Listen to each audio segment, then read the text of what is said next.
That's the adversity. Okay? Susunod doon yung belief mo eh. Okay? I'm going to introduce to you a concept called the ABCDE process or the disputation process by Dr. Martin Seligman is the father of positive psychology. Actually, yung pinanggalingan ng psychology ay diagnostic, no? What's wrong with you rather than what's right with you. So it's coming from learned helplessness. So yung positive psychology comes from learned optimism. So when you deal with adverse situations, how do you deal with it? So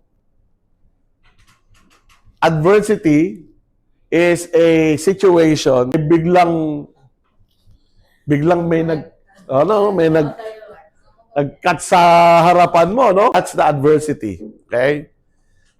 Susunod doon yung belief mo eh. Okay? Ano bang belief mo? You think minamaliit yung pagkatao ko, palibasa mas maganda kotse niya, kung ano-ano na naisip mo, di ba? Recognize the automatic thought, di ba? And then, anong consequence? Yung emotion. No? Galit ka, inis. That's the consequence.